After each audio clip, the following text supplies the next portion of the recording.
Ponsel itu bergetar di atas meja marmer, tepat saat lampu lorong berkedip 2 kali lalu mati. Aku berdiri tanpa bergerak, mendengar langkah yang seharusnya tidak ada di rumah ini. Udara terasa berat, napasku dangkal. Di balik pintu yang setengah terbuka, sesuatu telah berubah. Aku hanya belum tahu apa. Aku telanjang dari penjelasan, dari perlindungan, sementara orang yang paling dekat denganku memegang kendali tanpa perlu muncul.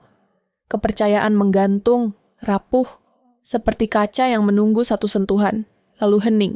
Detik itu memanjang. Aku melihat detail kecil.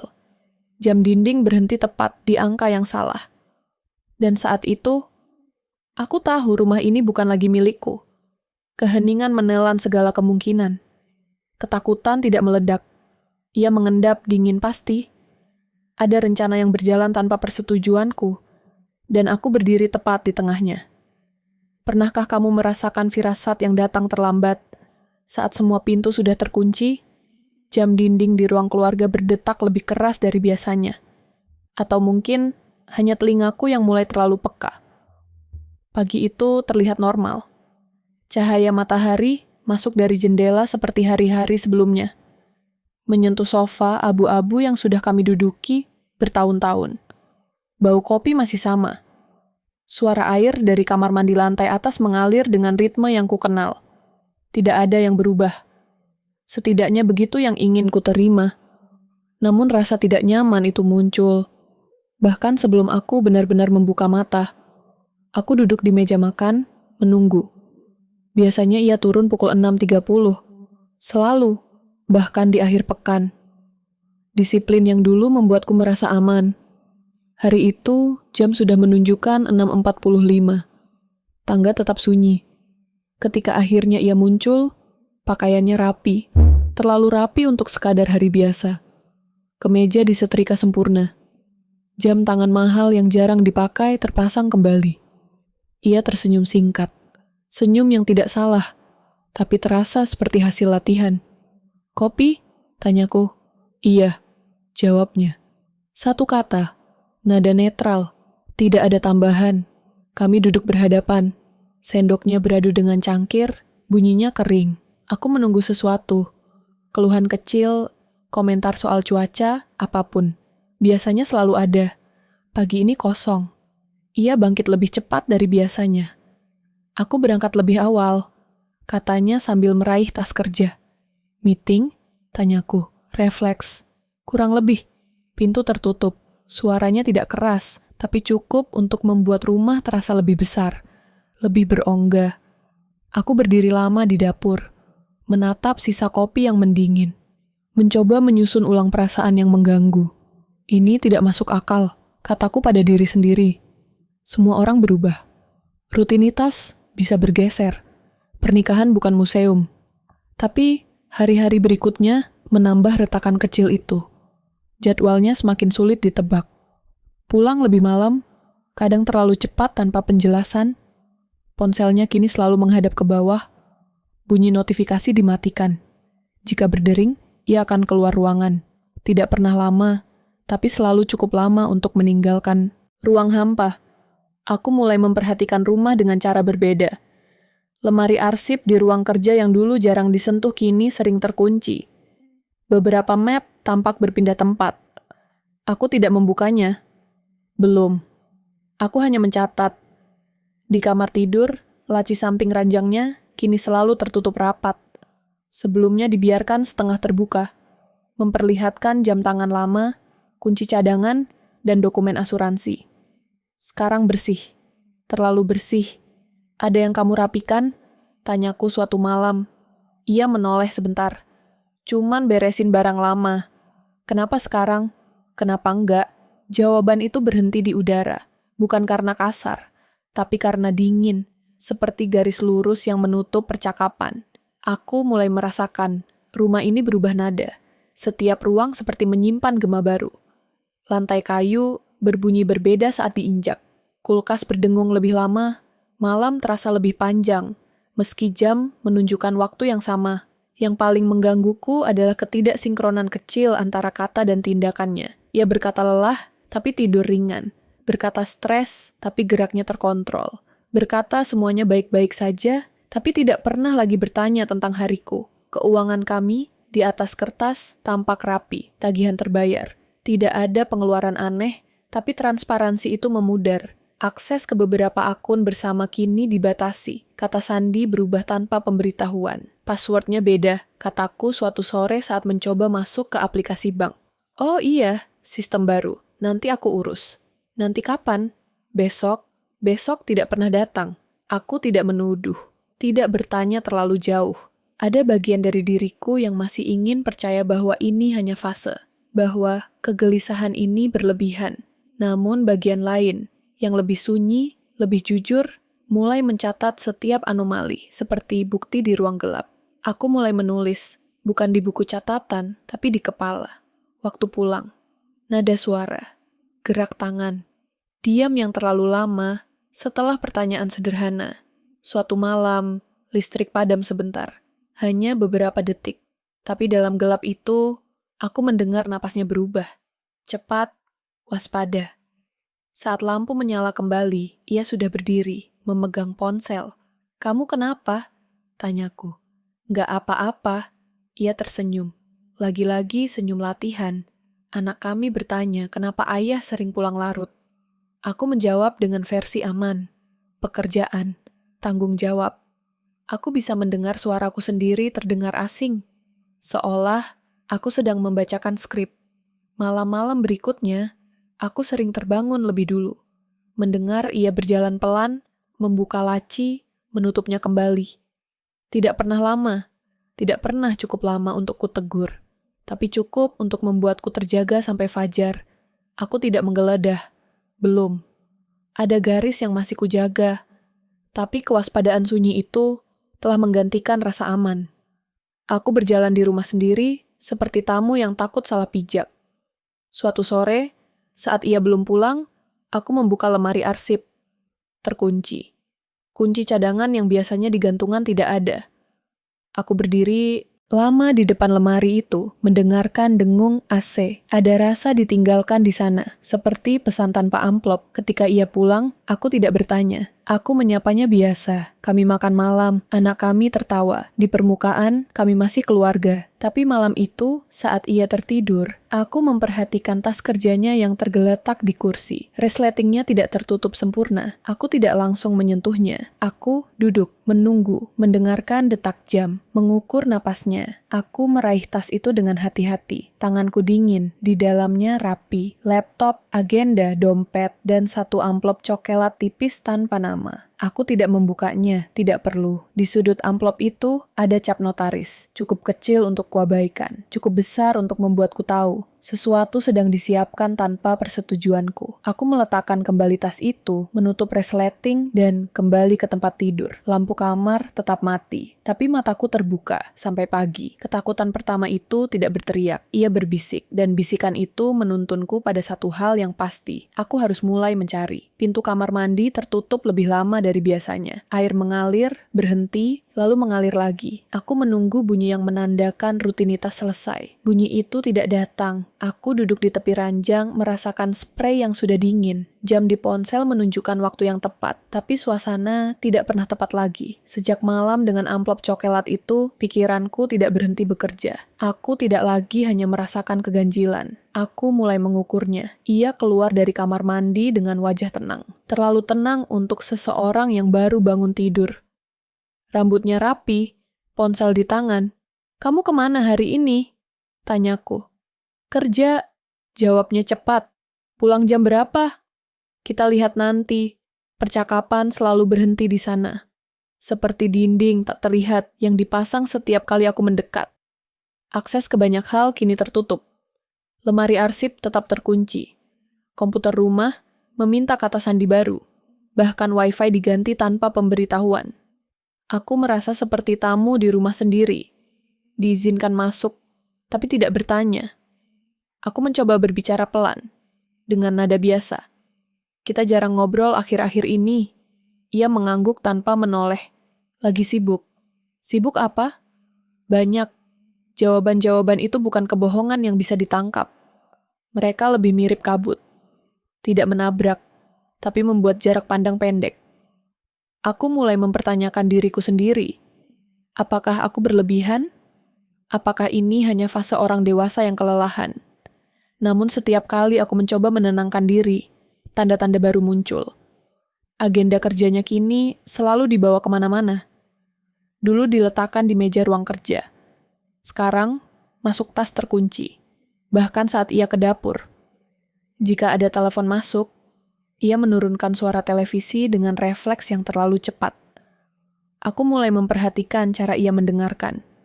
Kepala sedikit miring. Alis mengeras sebentar.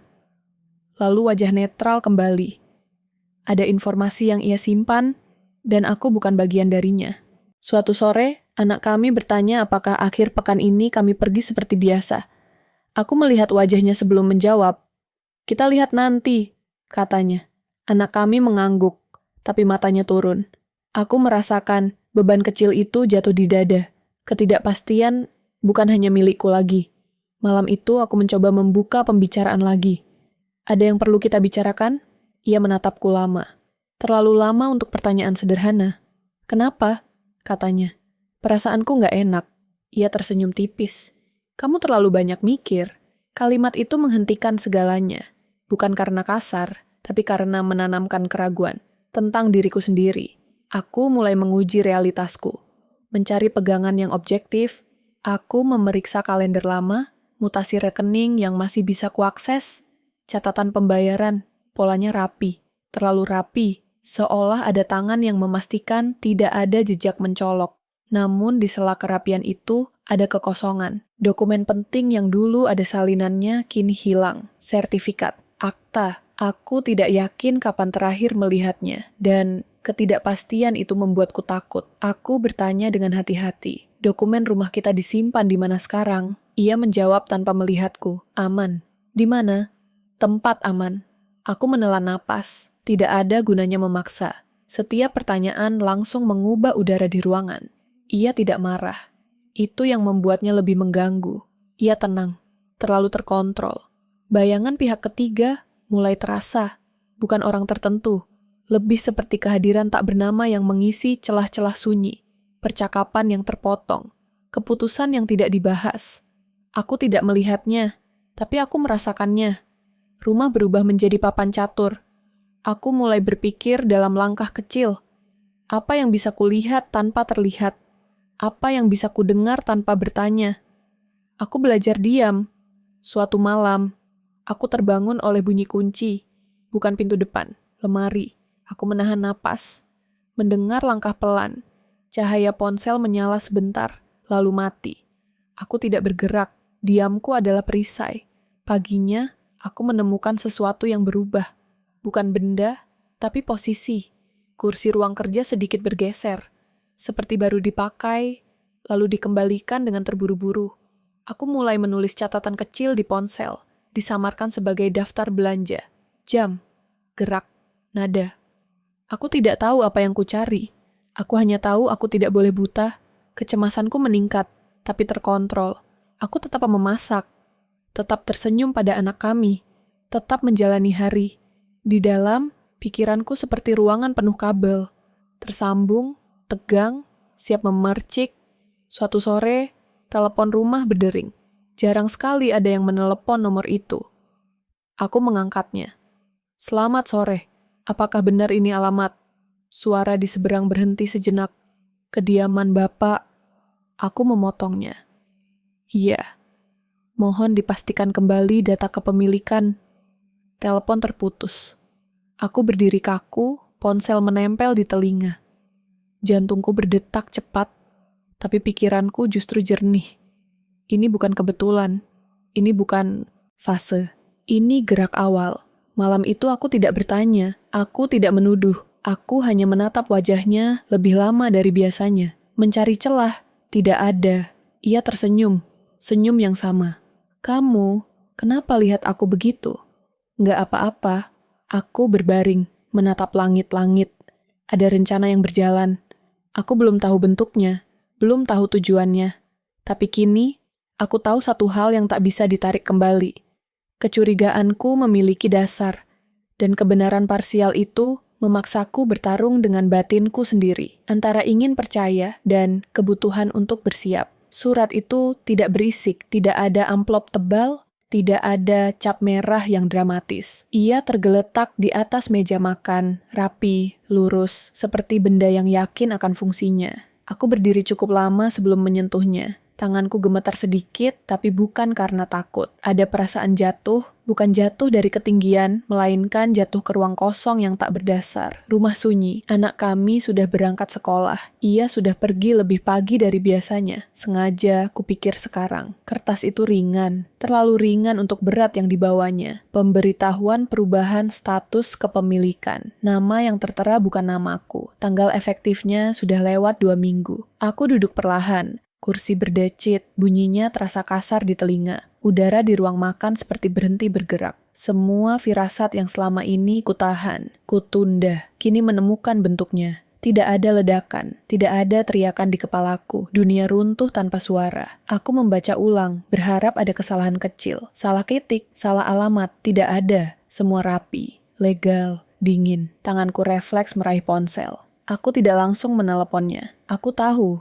suaraku akan pecah jika berbicara sekarang. Aku berdiri, berjalan ke ruang kerja, membuka laci yang selama ini terkunci. Kali ini tidak terkunci, isinya hampir kosong. Aku duduk di lantai, menyandarkan punggung ke lemari. Nafasku pendek-pendek, marah mulai muncul, tapi tertahan, seperti air di balik bendungan retak. Aku tidak boleh ambruk, tidak sekarang. Ia pulang sore itu dengan langkah tenang, seolah hari berjalan normal, seolah rumah ini masih milik kami. Ada apa? Tanyanya saat melihat surat di tanganku. Aku mengangkatnya sedikit, tidak berkata apa-apa. Ia menghela napas, bukan napas orang bersalah. Lebih seperti orang yang sudah menyiapkan penjelasan. Aku sudah jelaskan sebelumnya, katanya. Kapan? Suaraku serak. Kamu nggak dengar? Aku pernah bilang soal restrukturisasi aset. Aku tertawa kecil. Bunyi asing keluar dari tenggorokanku. Kamu jual rumah kita? Bukan jual, katanya pelan. Alih kepemilikan tanpa aku. Kita sudah sepakat. Aku menatapnya, mencari jejak keraguan. Tidak ada. Wajahnya tenang, bahunya lurus. Ia berdiri di posisi yang lebih tinggi, bukan secara fisik, tapi secara kendali. Kamu emosional, lanjutnya. Ini untuk kebaikan bersama. Kata-kata itu seperti pisau tumpul, tidak memotong cepat, tapi menyayat pelan. Aku merasa bodoh. Bukan karena tidak tahu, tapi karena pernah percaya. Malam itu aku tidak menangis. Aku membersihkan dapur, menyapu lantai, menyusun piring, rutinitas sebagai jangkar. Di dalam ada badai, tapi di luar aku harus tetap utuh. Anak kami makan malam tanpa banyak bicara. Aku tersenyum padanya. Senyum yang terasa berat di wajah. Setelah anak tidur, ia kembali bicara. Nada suaranya sama, terkontrol. Aku sudah konsultasi. Secara hukum, ini sah. Tanpa persetujuanku, kamu istri. Aset atas namaku. Kalimat itu menghantam. Statusku diperkecil menjadi label. Aku ingin berteriak. Aku ingin melempar sesuatu. Tapi aku hanya berdiri di sana, mendengarkan. Kamu bisa tinggal sementara, katanya. Sampai semuanya beres.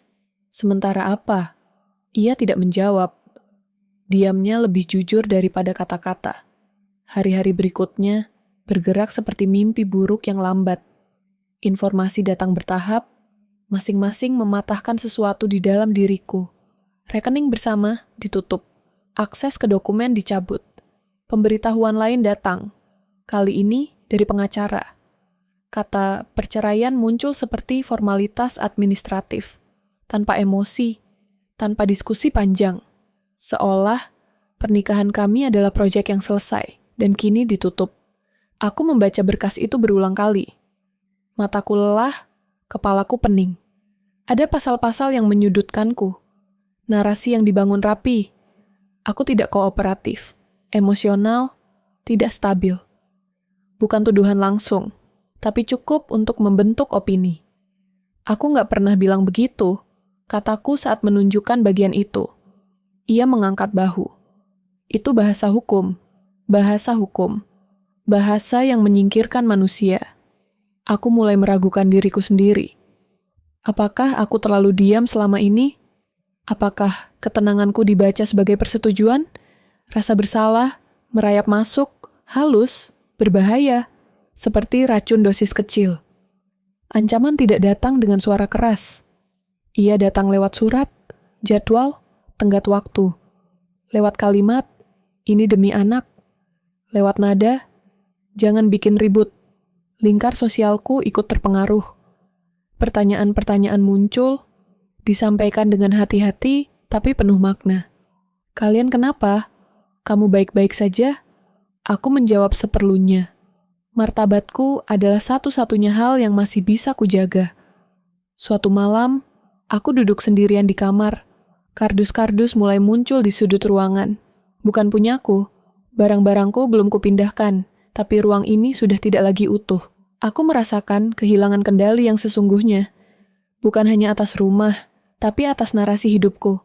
Anak kami bertanya, kenapa ayah jarang di rumah? Aku menahan napas sebelum menjawab. Ayah lagi banyak urusan. Ia mengangguk. Lalu bertanya pelan, kita pindah ya? Pertanyaan itu membuatku nyaris runtuh. Aku memeluknya lebih lama dari biasanya. Tidak menjawab. Karena aku belum tahu jawabannya. Ia semakin sering menghilang. Ketika ada, ia menjaga jarak.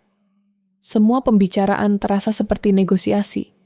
Tidak ada lagi kehangatan, hanya administrasi emosi. Suatu sore, aku menemukan kunci rumah di atas meja. Bukan kunci utama, kunci cadangan.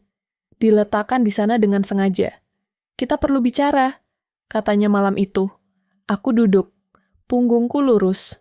Aku tidak akan menangis di depannya. Kamu sebaiknya cari tempat lain, katanya. Sebelum proses ini lanjut. Ini rumahku. Secara hukum, bukan. Kalimat itu mengunci udara di ruangan. Aku mengangguk pelan, bukan karena setuju, tapi karena aku tahu, satu bab telah ditutup paksa. Malam itu aku berkemas dalam diam. Setiap benda yang kumasukkan ke tas terasa seperti potongan hidup. Aku tidak mengambil banyak, hanya yang perlu. Aku meninggalkan banyak hal, bukan karena tidak penting, tapi karena aku belum siap mengucapkan selamat tinggal. Saat aku melangkah keluar, aku menoleh sekali. Rumah itu berdiri diam. Dindingnya tidak berubah, tapi maknanya telah dicabut. Pintu tertutup. Langkah sepihak telah diambil. Dan aku berdiri di luar, terkunci dari hidup yang dulu kupikir aman. Dari runtuh, aku tahu satu hal. Jika aku ingin bertahan, aku harus belajar berdiri sendiri. Aku bangun sebelum subuh, bukan karena alarm, tapi karena tubuhku sudah belajar berjaga. Tidak ada mimpi, hanya jeda gelap yang penuh hitungan. Napas masuk, napas keluar, pelan, terukur. Tempatku sekarang kecil, sementara. Kamar pinjaman di rumah kerabat jauh yang jarang bertanya. Tirai tipis membiarkan cahaya jalanan masuk seperti garis-garis pucat di dinding. Aku duduk di tepi kasur, mendengarkan kota yang mulai bergerak. Di sini, aku aman untuk satu hal, berpikir.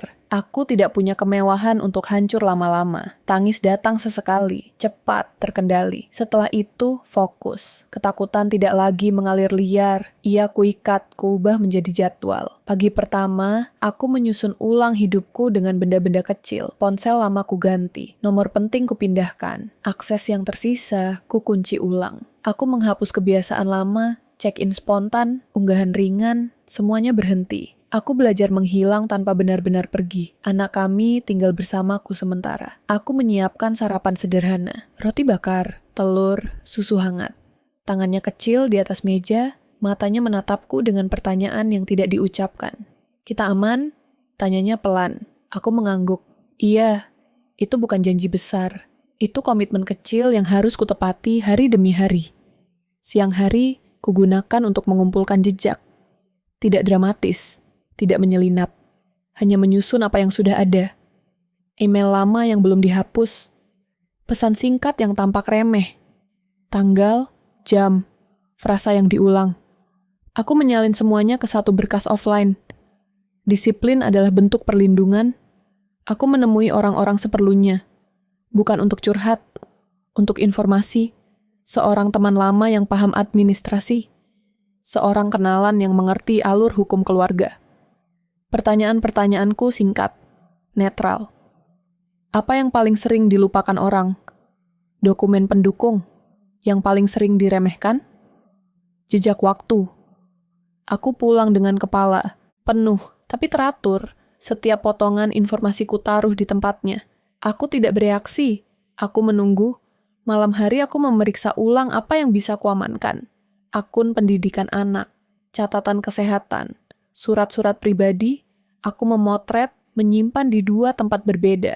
Tidak ada yang berlebihan, hanya cukup. Ia mengirim pesan, singkat, netral, seolah kami rekan kerja yang sedang menyelesaikan proyek. Kita perlu atur jadwal bertemu. Untuk urusan administrasi, aku menunggu beberapa menit sebelum membalas. Nanti, menunda adalah taktik kecil, memberi waktu pada pikiranku, bukan padanya. Hari-hari berikutnya, aku bergerak seperti orang yang tahu dia diawasi, meski tanpa bukti. Langkahku ringan, rute pulang berbeda. Waktu keluar bergeser. Aku memperhatikan pantulan kaca, suara langkah di belakang. Bukan paranoia, kewaspadaan. Anak kami mulai terbiasa dengan rutinitas baru. Ia tidak banyak bertanya. Itu yang paling berat. Diamnya adalah beban yang harus kutopang tanpa menjatuhkan apapun. Suatu sore, aku membuka kembali berkas lama. Foto-foto renovasi rumah bertahun lalu. Tanggalnya jelas, invoice tukang. Transfer kecil-kecil dari rekening pribadiku. Bukan rekening bersama. Aku menandai satu persatu. Tidak untuk nostalgia. Untuk urutan. Aku menemui seorang petugas arsip di kantor lama. Tempat kami pernah mengurus sesuatu bersama. Aku tidak menyebut nama lengkap. Hanya konteks. Kalau ada perubahan kepemilikan, tanyaku. Biasanya siapa yang mengajukan? Pemilik sah, jawabnya. Atau kuasa. Kalau ada tanda tangan ganda, harus jelas. Kalau tidak, rawan. Kata rawan bergema lama di kepalaku. Aku mencatatnya, lalu pulang dengan langkah lebih cepat. Malam itu, aku bermimpi singkat. Rumah lama. Lampu padam. Lalu satu jendela menyala. Aku terbangun dengan detak jantung stabil. Tidak panik. Aku mencatat mimpi itu di kepala sebagai sinyal. Fokus pada cahaya kecil. Ia kembali menghubungi. Besok jam 10. Di mana? Kantor. Aku mengangguk meski ia tidak bisa melihat. Aku menyiapkan diri dengan pakaian sederhana. Warna netral. Tidak menonjol. Aku membawa map tipis berisi salinan. Bukan asli. Di kantor itu udara dingin. Bau kertas dan kopi basi. Ia duduk dengan postur yang kukenal, percaya diri, terkendali. Di sampingnya, seorang pria lain, rapi. Tenang, kita mulai, katanya. Aku mendengarkan. Kata-kata mengalir seperti laporan. Status, jadwal, ketentuan. Aku mengangguk di titik-titik yang aman. Aku bertanya di titik yang tepat. Dokumen ini, kataku pelan, disiapkan kapan? Beberapa waktu lalu. Dengan siapa? Ia menoleh ke pria di sampingnya. Sepersekian detik. Cukup, aku mencatat jeda itu. Pertemuan berakhir tanpa ledakan. Itu kemenanganku hari itu. Aku keluar dengan punggung tegak. Di parkiran, aku menghembuskan napas panjang. Tekad dingin itu bekerja. Aku tidak kalah. Aku hanya belum menyerang. Malamnya, aku menyusun ulang catatan. Jeda-jeda kecil. Inkonsistensi halus, aku menandai satu hal yang selama ini terlewat. Urutan waktu. Ada celah 2 hari yang tidak terjelaskan antara pengajuan dan pengesahan. Terlalu cepat. Aku menghubungi satu orang lagi. Tidak menyebut detail. Hanya bertanya tentang prosedur normal. Kalau terlalu cepat, katanya, biasanya ada jalur khusus. Jalur khusus itu, ia tidak melanjutkan. Diamnya cukup. Aku menatap layar ponsel lama. Pesan lama dari nomor tak dikenal yang pernah masuk berbulan lalu. Singkat. Tidak jelas. Aku hampir menghapusnya dulu. Sekarang, aku membacanya ulang. Jamnya cocok dengan celah 2 hari itu. Aku menutup mata. Menyusun potongan-potongan itu di kepala. Rasa takut berubah bentuk. Bukan lagi bayangan, tapi peta. Anak kami tertidur di sofa. Aku menyelimuti bahunya. Aku berjanji dalam diam. Langkahku berikutnya Akan lebih hati-hati, tapi juga lebih berani. Pagi berikutnya, aku menerima satu email. Tidak langsung menyebut namaku. Nada formal. Mengonfirmasi sesuatu yang tidak pernah kuajukan. Aku membaca 2 kali. 3 kali. Ada kesalahan kecil di sana. Nama tengah salah eja. Bagi orang lain, sepele. Bagiku, itu retakan. Aku tersenyum tipis. Pertama kalinya sejak lama. Bukan karena senang, tapi karena jelas. Aku membalas singkat, meminta klarifikasi. Tidak menuduh, tidak membuka kartu. Beberapa menit kemudian, balasan datang, terburu-buru. Terlalu cepat. Ada koreksi, ada permintaan maaf, ada upaya menutup. Aku mematikan layar. Duduk diam, menghitung napas. Di titik itu aku tahu. Ia rapi, tapi tidak sempurna. Ada kelemahan kecil yang baru saja menyapa permukaan. Dan kelemahan, sekecil apapun, adalah peluang. Telepon itu berdering 1 kali, lalu mati. Pesan masuk tanpa nama, tanpa salam. Kalau mau aman, jangan datang sendiri. Aku menatap layar beberapa detik sebelum mematikannya. Di luar, hujan turun tipis, menepuk jendela dengan ritme yang menenangkan sekaligus mencurigakan. Aku tidak bertanya siapa. Aku tidak membalas. Aku hanya mencatat jamnya, lalu menyimpannya di ingatan yang kini bekerja seperti laci besi. Pertemuan pertama tidak terasa seperti bantuan. Tidak ada tangan yang diulurkan dengan hangat. Tidak ada janji penyelamatan. Hanya kursi plastik di sudut warung kopi yang lampunya terlalu terang. Dan seorang perempuan, paruh baya dengan tas kerja kusam yang diletakkan rapi di kakinya. Kamu bisa pergi kapan saja, katanya tanpa menatapku. Aku duduk. Itu jawabanku. Ia tidak menyebut namanya. Aku juga tidak. Kami berbicara seperlunya, seolah setiap kata adalah barang yang harus dibayar mahal. Ia mendengarkan lebih banyak daripada bertanya. Sesekali ia mencatat, bukan di kertas, tapi di ponsel lama yang layarnya retak. Ada celah, katanya akhirnya. Kecil, tapi nyata. Aku mengangguk. Nafasku tertahan, bukan karena lega, tapi karena kehati-hatian. Bantuan seperti ini tidak datang gratis. Ia datang dengan konsekuensi. Hari-hari berikutnya, aku bertemu orang lain. Tidak pernah berdua di tempat yang sama. Seorang pria yang paham alur administrasi. Seorang perempuan yang hafal ritme pengadilan. Seorang lagi yang hanya tahu satu hal dengan sangat baik. Waktu. Mereka tidak heroik. Mereka fungsional. Dan itu cukup. Kepercayaan tidak dibangun dengan kata-kata. Ia tumbuh dari konsistensi kecil. Datang tepat waktu. Tidak bertanya berlebihan. Menepati batas. Aku menguji mereka. Dan mereka mengujiku kembali. Tidak ada yang tersinggung. Kami semua tahu risikonya. Strategi mulai terbentuk, bukan sebagai rencana besar, tapi lapisan-lapisan tipis. Jika satu lapisan terbuka, yang lain menutup. Aku belajar berbicara dengan kalimat yang tidak meninggalkan jejak. Aku belajar diam saat diam adalah perlindungan. Di rumah kecil pinjaman itu, malam-malamku diisi dengan menyusun ulang peta. Dokumen disalin, bukan dipindahkan. Percakapan direkam di kepala, bukan di perangkat. Aku memisahkan apa yang perlu diketahui sekarang dan apa yang harus menunggu. Waktu menjadi musuh sekaligus sekutu, ia bisa membusukkan bukti, tapi juga mengungkap kebiasaan. Anak kami menjadi pusat gravitasi. Setiap keputusan kutimbang dengan wajahnya di benakku. Aku memastikan rutinitasnya utuh. Sekolah, makan, tidur. Aku tidak menjanjikan apapun selain kehadiran. Itu yang paling bisa kuberikan. Suatu malam, ia mengirim pesan lagi. Kita perlu bereskan ini cepat. Aku membalas singkat. Kita lihat. Aku tidak ingin cepat. Cepat adalah wilayahnya. Aku ingin tepat. Pertemuan berikutnya dengan sekutu-sekutu itu berlangsung singkat.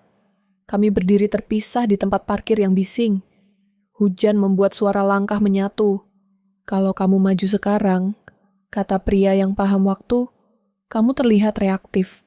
Kalau menunggu terlalu lama, kata perempuan dengan tas kusam, narasi mengeras. Aku menyerapnya, tidak memilih, belum. Ada satu malam ketika keraguan datang tanpa diundang. Aku duduk di lantai. Memandangi map tipis berisi salinan.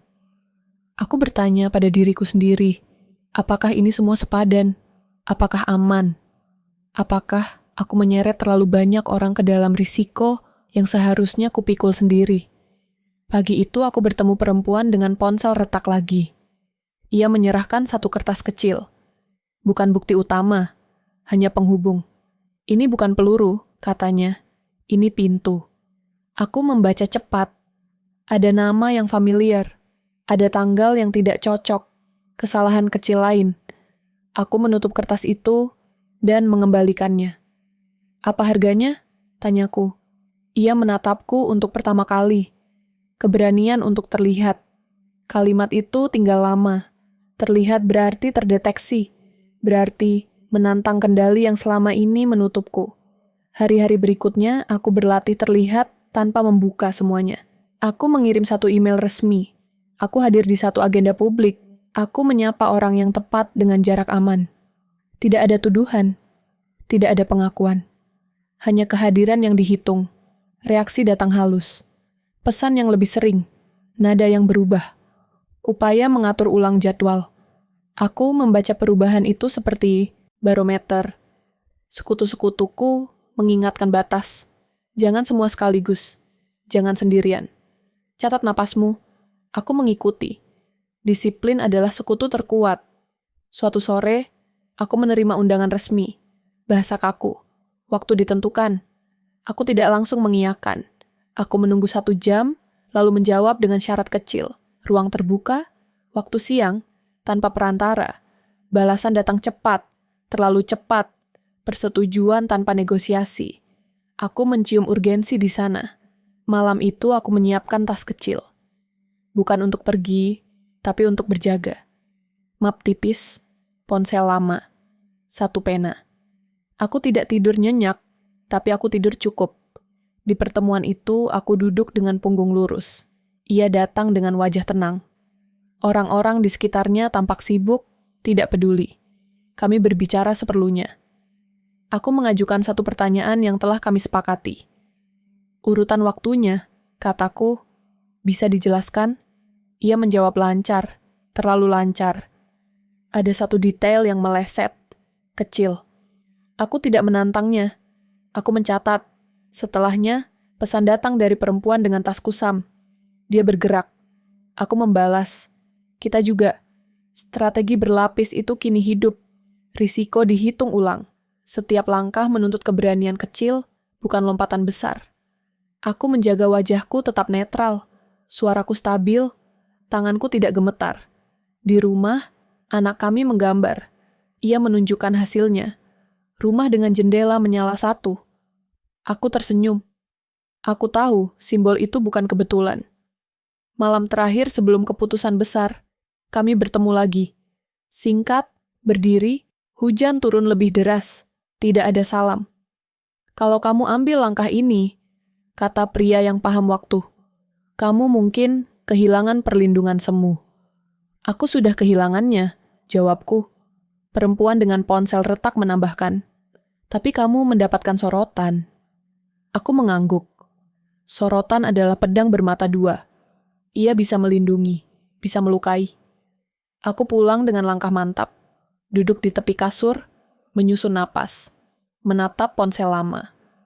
Ada 1 nomor yang belum kusentuh. 1 langkah yang akan membuatku terlihat. Aku menekan layar. Kirim. Hening menyelimuti ruangan. Risiko besar telah kupilih. Dan kini, keberanian harus menyusul. Pagi itu, teleponku tidak berdering. Tapi aku tahu sesuatu telah bergeser. Udara terasa lebih padat.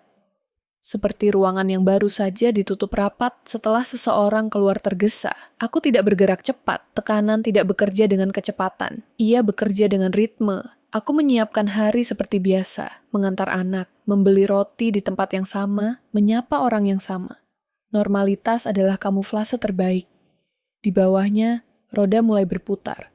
Langkah pertamaku kecil dan resmi. Permintaan klarifikasi tertulis. Bahasa dingin. Tanggal dan jam jelas. Aku tidak menuduh. Aku meminta. Sistem menyukai permintaan yang rapi. Aku mengirimkannya, melalui jalur yang paling terlihat, memastikan jejaknya bersih. Tidak ada rahasia di sana, justru sorotan. Reaksi datang bukan dari surat balasan, melainkan dari keheningan yang berubah. Biasanya cepat, kali ini lambat, terlalu lambat. Aku membaca keterlambatan itu sebagai getaran pertama. Aku menunggu 3 hari. Hari keempat, aku hadir di satu agenda publik lain. Duduk di barisan belakang. Tidak berbicara. Tidak menghindar. Kehadiranku tercatat, dan itu cukup. Aku memperhatikan perubahan mikro. Cara orang memalingkan wajah, cara bisik-bisik terhenti saat aku lewat. Tekanan sistemik bekerja bukan dengan suara keras, tapi dengan rasa diawasi. Pesan masuk dari nomor yang sama. Kamu bikin ini rumit. Aku membalas singkat. Ini sudah rumit. Nada berubah. Itu penting. Aku memancing dengan pertanyaan yang tepat di tempat yang tepat. Bukan di ruang tertutup, melainkan di lorong, di depan saksi tak bernama. Urutan tanggalnya masih sama? Tanyaku pelan. Ia menjawab cepat. Terlalu cepat. Ada satu kata yang diganti. Satu detail yang tidak sinkron dengan catatan sebelumnya. Aku tidak menghentikannya. Aku mengangguk, seolah menerima. Di rumah, malam-malamku dipenuhi perhitungan. Aku menyusun ulang timeline di kepalaku seperti peta cuaca. Angin berbelok, tekanan naik. Aku tidak lagi reaktif, aku menjadi pembaca. Anak kami bertanya kenapa aku sering menulis. Aku tersenyum. Supaya nggak lupa. Ia mengangguk. Anak-anak memahami alasan sederhana lebih baik daripada kebohongan rumit. Tekanan kedua datang dari luar. Panggilan yang sekadar memastikan. Nada ramah, pertanyaan umum, lalu satu kalimat yang terlalu spesifik. Aku menjawab dengan tenang. Menjaga napas tetap rata. Setelah panggilan ditutup, aku mencatat waktu dan frasa. Mereka mulai mencari-cari. Aku menaikkan tekanan tanpa menaikkan volume. Satu lagi permintaan resmi. Satu lagi kehadiran tercatat. Satu lagi email yang meminta konfirmasi silang. Lapisan demi lapisan. Jika satu ditutup, yang lain membuka. Ia mengirim pesan malam itu. Kamu mau apa? Sebenarnya, aku menunggu 10 menit. Transparansi. Kata itu sederhana, tapi berbahaya bagi orang yang hidup dari bayangan. Pertemuan berikutnya terasa berbeda sejak awal. Ruangan lebih terang. Kursi diatur ulang. Ia duduk sedikit lebih condong ke depan. Detail kecil. Tangan kiri menekan meja lebih lama. Rahang mengeras sepersekian detik. Topeng mulai retak. Bukan dengan ledakan, tapi dengan kelelahan. Kita bisa selesaikan ini baik-baik, katanya. Aku setuju. Jawabku. Dengan data. Ia tersenyum. Senyum itu terlambat sepersekian detik. Aku mencatatnya. Aku tidak menyerang. Aku bertanya. Pertanyaan-pertanyaan yang tampak aman, tapi memaksa jawaban berada di jalur sempit. Setiap jawaban mempersempit pilihan berikutnya. Aku merasakan kendali berpindah bukan dari kekuatan, tapi dari struktur. Hari-hari berikutnya, ritme hidupku tetap. Itu yang paling sulit. Menahan diri untuk tidak mempercepat. Aku memasak, mengantar, bekerja, tidur. Di sela-sela itu, tekanan bekerja sendiri. Sistem tidak suka ketidaksesuaian. Ia akan memuntahkannya. Satu sore, aku menerima salinan dokumen yang tidak sengaja dikirim ke alamat lama. Kesalahan kecil. Nama tengah masih salah eja. Aku tidak langsung bereaksi. Aku menunggu sampai malam, lalu mengirim balasan singkat, sopan, meminta koreksi. Aku menempelkan tangkapan layar lama yang menunjukkan ejaan berbeda. Tanggal berbeda. Balasan datang cepat. Terlalu cepat. Nada defensif menyelinap di antara kalimat formal. Aku tidak membalas. Keesokan harinya, panggilan masuk saat aku sedang di jalan. Aku menepi. Suara di seberang lebih tegang. Kita perlu bicara sekarang. Aku sedang mengantar anak. Jawabku. Nanti. Menunda lagi. Menunda adalah cara membuat orang lain merasakan apa yang selama ini kurasakan. Tekanan ketiga datang dari dalam. Rasa takut mencoba kembali. Bagaimana jika aku salah? Bagaimana jika semua ini runtuh dan aku terseret bersamanya? Aku duduk lama di mobil, mesin mati, memejamkan mata. Aku mengingat wajah anakku. Aku mengingat komitmen kecilku. Ketakutan itu kuterima, lalu kutaruh di tempatnya. Aku menghubungi satu sekutu. Tidak lama. Mereka goyah, kataku. Jangan tekan di titik yang sama, jawabnya. Ganti sudut. Aku mengerti. Aku mengubah sudut dengan satu langkah. Aku meminta audit proses, bukan hasil.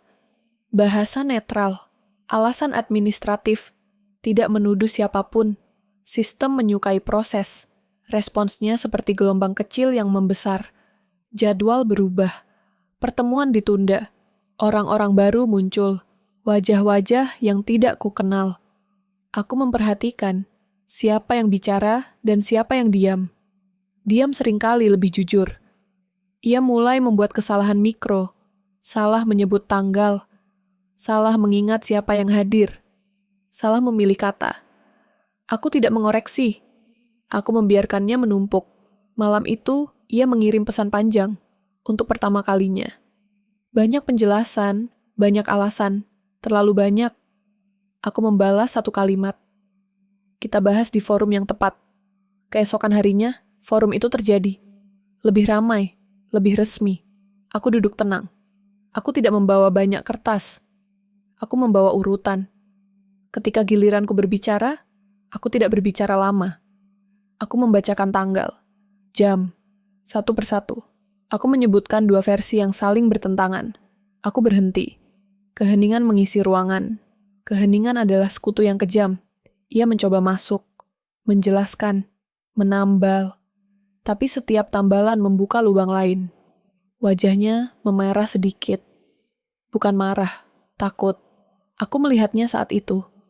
Bukan sebagai lawan yang kuat, tapi sebagai manusia yang terjebak oleh rencananya sendiri. Bisa dijelaskan perbedaan ini? Tanyaku pelan. Ia menelan ludah, menoleh ke kiri, ke kanan. Jawabannya datang terlambat, kata-katanya tersusun buruk. Ada satu nama yang disebut tanpa sadar. Nama yang tidak seharusnya muncul. Ruangan mengeras. Aku tidak tersenyum. Aku tidak bereaksi. Aku membiarkan kesalahan itu berdiri sendiri, telanjang. Pertemuan ditutup dengan cepat. Terlalu cepat. Orang-orang berdiri. Kursi berderit. Pintu terbuka. Aku berjalan keluar dengan langkah stabil. Di lorong, aku menghembuskan napas panjang yang baru kusadari kutahan. Pesan masuk tak lama kemudian. Kita salah paham. Aku mematikan ponsel. Malam itu aku pulang dengan rasa yang aneh, bukan lega, bukan takut, sesuatu di antaranya. Dominasi telah berbalik, tapi belum aman. Saat dominasi berbalik, orang sering ceroboh. Aku duduk di ruang tamu kecil, anak kami tidur. Aku menatap jam dinding. Detiknya bergerak konsisten. Aku menyusun ulang semua yang terjadi hari itu, mencari retakan berikutnya. Dan aku menemukannya. Di antara catatan, ada satu email internal yang terlambat dihapus. Tanda tangan digitalnya berbeda. Waktu server tidak cocok dengan waktu lokal. Kesalahan kecil, teknis, tapi fatal bagi orang yang mengklaim kerapian mutlak. Aku menyimpan bukti itu tanpa mengirimkannya ke siapapun. Belum. Aku tahu apa artinya. Ketika tekanan memuncak, orang memilih jalan pintas. Jalan pintas meninggalkan jejak. Aku mematikan lampu. Duduk dalam gelap. Mendengarkan napasku sendiri. Ada rasa dingin di dada, tapi juga kejernihan yang tidak pernah kurasakan sebelumnya. Di titik itu, aku tahu ia telah membuat kesalahan fatal. Kesalahan yang tidak bisa ditambal dengan kata-kata. Dan pintu akhir, yang selama ini tertutup rapat, baru saja berderit terbuka. Pagi itu tidak ada hujan, tidak ada angin, langit datar, abu-abu tipis, seperti menahan sesuatu. Aku bangun dengan tubuh yang terasa ringan dan berat sekaligus. Aku mengenakan pakaian sederhana. Tidak gelap, tidak terang. Warna yang tidak mengundang tafsir. Aku menyiapkan sarapan anakku seperti biasa. Roti, telur, susu. Tangannya bergerak pelan, masih mengantuk. Ia menatapku lama. Hari ini lama? Tanyanya. Mungkin, jawabku. Tapi aku pulang. Ia mengangguk. Aku mencium keningnya lebih lama dari biasanya. Aku tidak ingin membawa apapun selain ketenangan ke hadapannya. Perjalanan terasa sunyi. Jalan yang biasa ramai tampak tertib. Aku duduk di kursi penumpang, menatap keluar. Pikiranku tidak melompat-lompat. Semua sudah tersusun. Tidak ada ruang untuk panik. Hari ini bukan tentang keberanian. Ini tentang ketepatan. Gedung itu berdiri dengan wajah resmi. Dindingnya dingin. Udara di dalamnya seperti disaring. Tidak ada bau, tidak ada rasa. Orang-orang bergerak dengan langkah terukur. Aku mendaftarkan diri, duduk, menunggu namaku dipanggil. Waktu berjalan lambat, tapi tidak mengkhianati. Ia duduk di seberang, wajahnya rapi, dasinya lurus. Mata kami bertemu sebentar. Tidak ada permusuhan di sana, hanya perhitungan. Ia mengangguk kecil, seolah kami masih berbagi kesepakatan lama. Aku tidak membalas.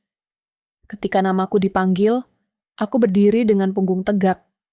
Suaraku stabil saat menyebut identitas. Tanganku tidak gemetar. Aku tidak merasa kuat. Aku merasa siap. Proses berjalan tanpa drama. Pertanyaan demi pertanyaan. Aku menjawab seperlunya. Tidak lebih, tidak kurang. Setiap jawaban menempel pada bukti yang telah disusun. Aku tidak mengulang cerita. Aku menyusun urutan. Ketegangan bukan datang dari nada, suara, melainkan dari jeda. Saat satu dokumen diperlihatkan, ruangan hening. Saat tanggal dibacakan, ada yang menarik napas. Aku memperhatikan mikroreaksi. Alis terangkat, pena berhenti, kursi bergeser. Ia mencoba mempertahankan ketenangan. Itu kekuatannya selama ini. Namun hari ini, ketenangan itu diuji oleh konsistensi. Setiap bantahan bertabrakan dengan catatan lain. Setiap penjelasan menyisakan lubang kecil. Lubang itu membesar dengan sendirinya. "Apakah ini benar?" tanya seseorang dengan suara datar. Ia menjawab cepat. Terlalu cepat. Aku menatap meja. Aku membiarkan kesalahan itu berdiri. Bukti bertemu seperti potongan yang akhirnya menemukan pasangannya. Email dengan waktu server yang tidak cocok. Tanda tangan digital yang tidak sinkron. Perubahan status yang melompati prosedur. Tidak ada yang spektakuler. Justru sebaliknya, terlalu rapi untuk jujur. Aku merasakan tubuhku tegang, bukan karena takut, tapi karena menahan emosi yang ingin keluar. Marah itu ada, duka itu ada. Tapi hari ini bukan tempatnya. Hari ini adalah ruang terang yang tidak memihak perasaan. Ketika namaku disebut lagi, aku berbicara pendek. Aku menyebut satu urutan yang belum disebutkan siapapun. Aku berhenti tepat sebelum kesimpulan. Keheningan bekerja menggantikanku. Ia menunduk sejenak, lalu mengangkat kepala. Untuk pertama kalinya, suaranya tidak sepenuhnya terkendali. Ada kesalahpahaman, katanya. Kata itu menggantung, rapuh. Tidak ada yang menyambutnya. Aku tidak tersenyum. Aku tidak menatapnya lama. Aku menatap lurus ke depan, ke ruang yang selama ini menutupku. Aku merasa sesuatu bergeser, bukan kemenangan, melainkan keadilan yang mulai menemukan jalannya sendiri. Proses berlanjut, waktu memanjang. Aku tidak tahu berapa lama kami duduk di sana. Aku hanya tahu. Setiap menit membawa kami lebih dekat ke satu titik yang tidak bisa dihindari. Anakku muncul di pikiranku. Aku mengingat janjiku. Aku menjaga napasku tetap rata. Ketika sesi ditutup sementara, aku keluar ke lorong. Lampu-lampu putih memantul di lantai. Aku berdiri sendiri. Tidak ada yang menepuk bahu. Tidak ada yang berbisik. Kesendirian itu terasa tepat. Ia melewatiku. Langkahnya cepat. Tidak menoleh. Aku duduk kembali saat dipanggil. Kata-kata terakhir disampaikan dengan bahasa formal. Tidak ada vonis hari ini. Hanya rangkuman. Hanya penilaian awal. Aku mendengarkan tanpa ekspresi. Aku sudah tahu. Kebenaran tidak perlu teriak. Putusan akan disampaikan. Suara itu berhenti sejenak. Setelah peninjauan. Kalimat itu menggantung di udara. Berat. Menentukan. Aku berdiri.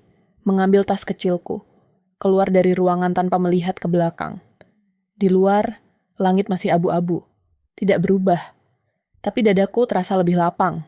Di perjalanan pulang, ponselku bergetar. Satu pesan. Tidak kubuka. Belum. Aku menjemput anakku. Ia berlari kecil saat melihatku. Aku berjongkok, memeluknya. Bau rambutnya menenangkan. Dunia kembali memiliki ukuran yang masuk akal. Kamu pulang, katanya. Iya, jawabku. Malam itu, setelah ia tidur, aku duduk di ruang tamu, lampu redup, jam berdetak pelan. Aku membiarkan pikiranku diam, tidak menyusun rencana, tidak menunggu notifikasi. Aku sudah melakukan bagianku, namun putusan belum jatuh. Keheningan ini bukan akhir, ini jeda. Aku menatap jendela, bayanganku samar di kaca. Aku terlihat lelah, tapi utuh. Di titik ini, tidak ada yang bisa kulakukan selain menunggu. Menunggu dengan tenang. Menunggu dengan sadar bahwa kebenaran telah keluar dari persembunyiannya, dan ia tidak bisa kembali. Putusan menggantung di udara, seperti napas yang belum dilepaskan, dan aku berdiri tepat di bawahnya, siap menerima apapun yang jatuh. Pagi itu, aku terbangun tanpa alarm. Tidak ada rasa terkejut, tidak ada dorongan untuk segera mengecek ponsel. Cahaya masuk pelan melalui jendela kamar baru kami. Kamar itu tidak besar, tidak mewah, tapi jujur. Dindingnya polos, lantainya dingin saat kakiku menapak. Aku berdiri sebentar, merasakan berat tubuhku sendiri, memastikan aku benar-benar ada di sini. Bukan di masa lalu yang sering menyusup lewat ingatan. Putusan itu datang seminggu sebelumnya. Tidak dengan sorak, tidak dengan drama. Datang dalam bahasa formal, dingin, rapi. Sebagian keadilan ditegakkan, sebagian luka tidak bisa dihapus. Aku membaca dokumennya sekali, lalu menutupnya. Aku tidak mencetaknya. Aku tidak menyimpannya di meja. Aku tahu, hidupku tidak akan dibangun di atas kertas itu. Aku menyiapkan sarapan. Rutinitas kecil yang dulu terasa berat, kini terasa netral. Anak kami duduk di kursi, menggambar lagi. Rumah baru ini belum punya meja makan besar. Kami menggunakan meja lipat sementara, tapi stabil. Kita tinggal di sini lama, tanyanya sambil mewarnai. Kita tinggal selama kita merasa aman, jawabku. Ia mengangguk, tidak bertanya lagi. Anak-anak tahu kapan sebuah jawaban cukup. Hari-hari setelahnya berjalan pelan. Tidak mulus, tapi konsisten. Aku menata ulang jam tidur, jam makan, jam berpikir. Aku berhenti menunggu pesan yang tidak akan datang. Aku menghapus nomor yang dulu terasa penting. Aku menyimpan foto-foto lama di satu folder. Bukan untuk dilupakan, tapi untuk diberi jarak. Aku mengakui lukaku dengan cara sederhana. Saat lelah, aku berhenti. Saat marah, aku menulis lalu merobek kertasnya.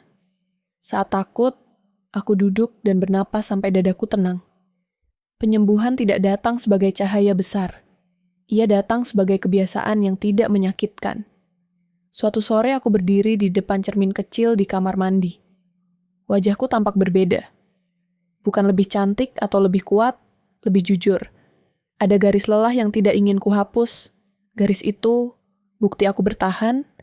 Aku bertemu dengannya sekali lagi. Singkat, di tempat netral. Tidak ada emosi besar di sana. Hanya dua orang yang menyelesaikan sisa administrasi hidup. Kamu baik? Tanyanya. Aku menimbang pertanyaan itu sejenak. Aku cukup, jawabku. Ia mengangguk. Tidak ada penyesalan yang ingin kuterima.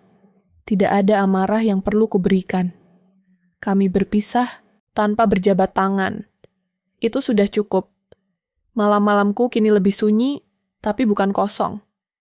Aku mendengar suara kipas, suara kendaraan jauh, napas anakku yang teratur.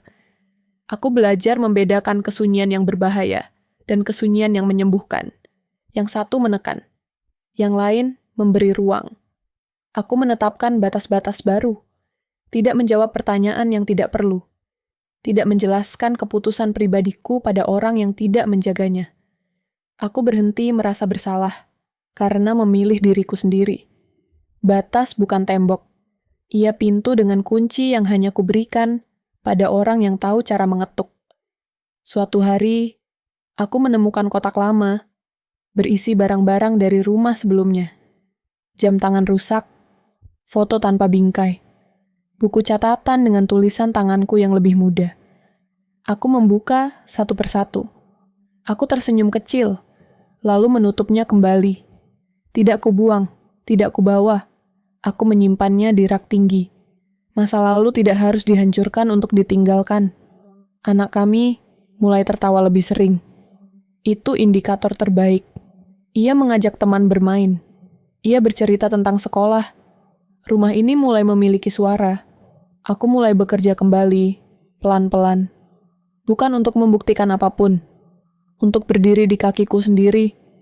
Pekerjaan itu sederhana, tapi konsisten. Aku menikmati rasa lelah yang sehat. Lelah karena hidup, bukan karena bertahan. Suatu malam, saat hujan turun deras, listrik sempat padam. Refleks lama hampir muncul.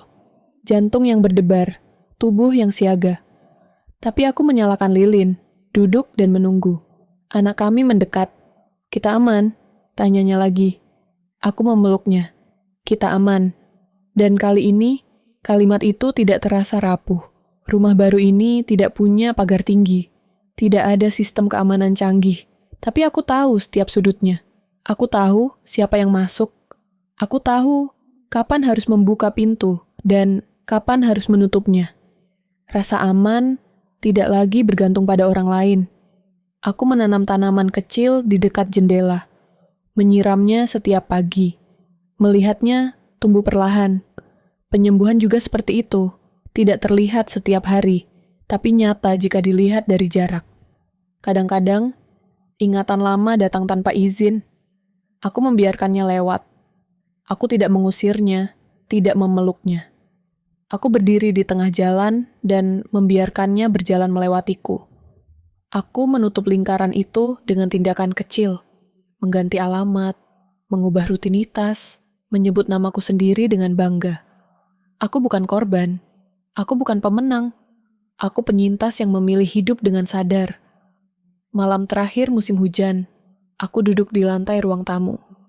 Lampu redup, anak kami tertidur dengan buku di dada. Aku menatap dinding kosong yang suatu hari akan kami isi dengan gambar baru.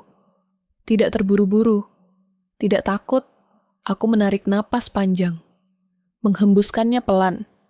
Tidak ada yang perlu kuhitung lagi.